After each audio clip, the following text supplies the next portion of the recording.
नमस्ते दोस्तों। तो आज हम पढ़ेंगे लास्ट टॉपिक चैप्टर फर्स्ट का, that is visualising the nation. तो अगर हमें किसी नेशन को शो करना है, बताना है किसी नेशन के बारे में, तो हम कैसे शो कर सकते हैं? क्या एक आदमी की तरह, एक पर्सन की तरह? तो ये सही बात है कि हम एक नेशन को पर्सन की तरह भी शो कर सकते हैं। पर अगर हमें अब पता है कि हम अगर कोई किंग है या लीडर है तो उसका हम पोर्ट्रेट बना सकते हैं, स्टैच्यू बना सकते हैं। पर अगर हम अब किसी कंट्री या नेशन की बात करें तो हम क्या करें? तो आर्टिस्ट ने इस चीज़ का सल्यूशन निकाला और 18th-19th सेंचुरी में उन्होंने क्या किया, जो कि फीमेल फिगर्स थे उसको एक नेशन का रिप्रेजेंटेशन बना दिया। अब हम बात करेंगे एलिगोरी। तो एलिगोरी का मतलब क्या होता है कि एलिगोरी एक सिंबल होता है जो कि रियल पर्सन नहीं होता, बस एक ये इमेजिनेटेड पर्सन होता है या कैरेक्टर होता है जो कि एक आइडिया को रिप्रेजेंट करता है। आइडिया किसी भी तरीके का हो सकता है, नेशनलिज्म का, पैट्रियोटिज्म का, फ्रीडम का, लिबर्टी का। तो ये ऐसे हम कैरेक्टर बिल्ड कर देते हैं। तो ऐसे सेम फ्रेंच रिवॉल्यूशन के टाइम पे भी बहुत सारे कॉन्सेप्ट किए गए थे और एलिगोरी के थ्रू उसको समझाया गया था, बताया गया था। जैसे कि एग्जांपल देख सकते हैं कि लिबर्टी का जो कॉन्सेप्ट था, उसका जो एलिगोरी थी वो थी कि lady with red cap and broken chain. और सेम ऐसी जस्टिस क्या बताता था? Women with blind fold and weighing scales. तो अगर हम बात करें फ्रांस के सिंबल की, तो इनका नाम था मैरियाने। मैरियाने काफ़ी कॉमन नेम था और जो कॉमन लोग थे फ्रांस के, वो इस नाम से काफ़ी ज़्यादा रिलेट कर सकते थे।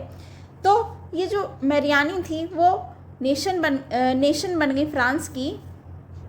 और इनके जो फीचर्स थे वो थे कि कैप पहनती थी, ये ट्राई कलर का फ्लैग लेती थी। इनका यूज़ हम बहुत सारे कॉइन्स में भी करते थे, स्टैम्प्स में करते थे और स्टैच्यूज़ में भी करते थे। स्टैच्यूज़ बनते थे इनके। ये हमें रिमाइंड करती थी अबाउट यूनिटी एंड फ्रीडम की। इसी तरीके से जर्मेनिया भी आई, जो कि सिंबल थी जर्मनी की। और इनके सर पे एक ओक लीव्स का क्राउन था जो कि हीरोइज्म को बताता है, शो करता है। और इनके हाथ में एक तलवार थी। ये बताती हैं कि ये इंस्पायर करती हैं नेशन प्राइड को। तो इसलिए जर्मेनिया को एज अ नेशन एलिगोरी का सिंबल बनाया गया था। तो अब आप देख सकते हैं कि फ्रांस में मैरियाने एलिगोरी का यूज़ किया था, जिनका सिंबल था रेड कैप, ट्राई कलर, कॉकेट, और मीनिंग थी इनकी लिबर्टी, रिपब्लिक एंड यूनिटी। इसी तरीके से जर्मनी में जर्मेनिया थी, जिनके सिंबल्स थे oak crown, sword and national flag, जिसका मतलब था स्ट्रेंथ एंड हीरोइज्म। तो दोस्तों, अब हमने देखा कि नेशनलिज्म कैसे यूरोप में यूनिटी और फ्रीडम का आइडिया लेकर आया था।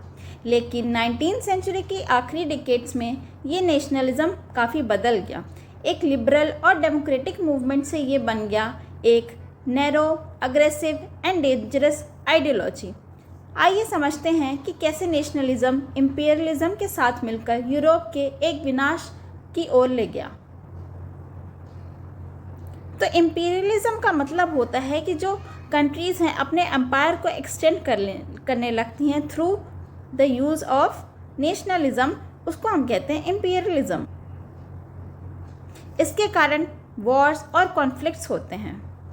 हम बात करने जा रहे हैं बल्कन्स की, जो कि एक टेंस रीजन था। सबसे ज़्यादा अगर नेशनलिस्ट टेंशन यूरोप में कहीं थी तो वो बल्कन रीजन में थी। अगर ये आज के एरिया की अगर हम बात करें तो ये कहाँ पाई जाती है? तो ये रहती है रोमानिया में, बल्गेरिया, अल्बानिया जैसे ये जो छोटे छोटे देश हैं, ये सारे मिलके पहले इनको बल्कन रीजन कहते थे। तो यहाँ के लोग कैसे थे? मोस्टली जो थे वो स्लेविक नेचर के थे, स्लेविक पीपल थे। और इनका जो कल्चर था काफ़ी ज़्यादा अलग था और लैंग्वेज भी काफ़ी अलग थी। ये रूल इन पे कौन करता था? तो ऑटोमन एम्पायर इन पे रूल करता था।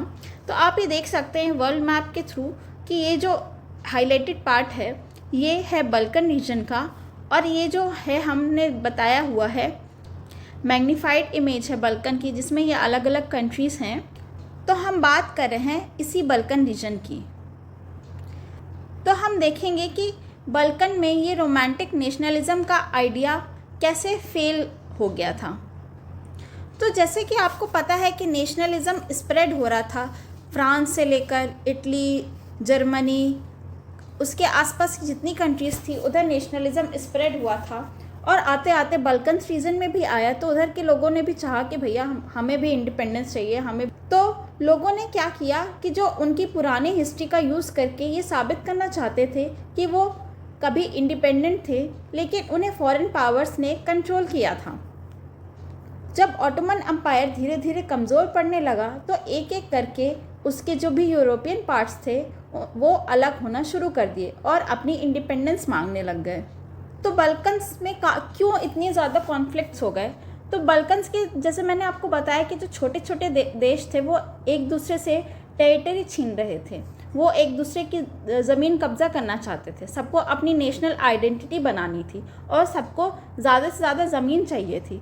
ऊपर से टेंशन और ज़्यादा बढ़ा जब यूरोप के जो बड़े पावर्स थे जैसे कि रशिया, जर्मनी, इंग्लैंड, ऑस्ट्रिया, ये सब बल्कन में अपना अपना इन्फ्लुएंस जमाने लगे।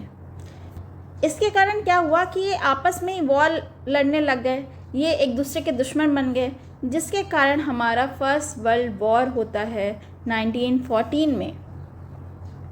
अब हम बात करेंगे एक डिज़ास्टर कॉम्बिनेशन की, that is nationalism and imperialism. एक तरफ यूरोपियन देश नेशनलिज्म के नाम पर अपना राज्य बढ़ा रहे थे और दूसरी तरफ वो दुनिया के छोटे छोटे देशों को भी कब्जा में ले रहे थे, जिसे कहते हैं हम इम्पीरियलिज्म। लेकिन अब एशिया, अफ्रीका और लैटिन अमेरिका के लोग भी इम्पीरियल रूल के खिलाफ खड़े हो रहे थे। उन्होंने भी नेशनलिज्म का आइडिया अपनाया, लेकिन अपना कल्चर और सोशल कॉन्टेक्स्ट के हिसाब से, ना कि यूरोपिया के एग्जैक्ट मॉडल को कॉपी करके। तो हम ऐसे रिलेट कर सकते हैं कि 1800s में और 1900s में ये जो कॉन्सेप्ट था नेशनलिज्म का बहुत ज़्यादा चेंज हो गया। शुरुआत में इसका आइडियलिस्टिक नेशनलिज्म था 1800 के टाइम पे, पर ये बाद में 1900 में आते आते काफ़ी ज़्यादा अग्रेसिव नेचर का बन गया। पहले जहाँ यूनिटी और डेमोक्रेसी हुआ करती थी, वहीं पे अब इम्पीरियलिज्म और वॉर होने लग गए। पहले इंस्पायर्ड रिवॉल्यूशंस थे, तो अब ग्लोबल कॉन्फ्लिक्ट्स और वॉर होने लग गए। तो चलिए अब हम देखते हैं शुरुआत से अंत तक के कुछ की इवेंट्स और एक पूरी timeline from starting to the ending कि क्या क्या हुई घटना। तो हमने देखा कि 1789 में सबसे पहले होता है फ्रेंच रिवॉल्यूशन, जहाँ पे लिबर्टी, इक्वलिटीज़ के आइडियाज़ स्प्रेड होते हैं। फिर 1804 से 1815 तक नेपोलियन आया था, नेपोलियन वॉर्स हुए, जहाँ पे नेशनलिज्म का स्प्रेड हुआ, नेपोलियन कोड आया। 1815 में कांग्रेस ऑफ वियना हुई और फिर से मोनार्कीज़ रिस्टोर हुई, नेशनलिज्म को दबा दिया गया। 1830 में फिर से फ्रांस रिवॉल्यूशन होता है और बेल्जियम को इंडिपेंडेंस मिलती है नीदरलैंड से। 1832 में ग्रीक इंडिपेंडेंस मिलता है, किससे? ऑटोमन एम्पायर से, और होती है ट्रीटी ऑफ कॉन्स्टेंटिनोपल। फिर 1834 में ज़ोल्वेरिन का हमने एग्जाम्पल देखा था, जो कि एक कस्टम यूनियन था और रूसिया ने इसको बनाया था। फिर 1845 में हमने देखा था कि सिलेसिया वीवर रिवोल्ट हो गया था, जहाँ पे 11 वीवर्स मारे गए थे। 1848 में लिबरल रिवॉल्यूशन हुआ था पूरे यूरोप में, और फ्रैंकफर्ट पार्लियामेंट भी बनाई गई थी जर्मनी में, पर ये फेल हो गई थी। 1860 में हमने देखा था कि गरीबाल्डी आते हैं और पूरे साउथ इटली को यूनाइट करते हैं। 1861 में हमने देखा था कि इटली यूनिफाई हो जाता है under the king Victor Emmanuel II। 1870 में हमने देखा था कि फ्रांस प्रशिया वॉर होता है। 1871 में देखा था कि जर्मनी यूनिफाई होता है under the emperor William I। 1914 में हमने देखा कि वर्ल्ड वॉर I चालू हो जाता है, किसके कारण? बाल्कन कॉन्फ्लिक्ट्स के कारण। तो दोस्तों 19th सेंचुरी के एंड तक नेशनलिज्म एक पावरफुल आइडिया बन गया था, लेकिन अगर ये गलत डायरेक्शन में जाए तो ये बन जाता है कॉन्फ्लिक्ट्स और वॉर का सबब। लेकिन इसी नेशनलिज्म ने दुनिया भर के लोगों को फ्रीडम के लिए लड़ना भी सिखाया, और इसी आइडिया से हमें भी इंस्पायर किया अपनी आज़ादी की लड़ाई के लड़ने के लिए। ऐसे ही और भी कॉन्सेप्ट और इंटरेस्टिंग चैप्टर्स पढ़ने के लिए देखते रहिए पढ़ाई निंजा और सब्सक्राइब ज़रूर करें। मिलते हैं नेक्स्ट वीडियो में। Thanks for watching, keep learning. जय हिंद।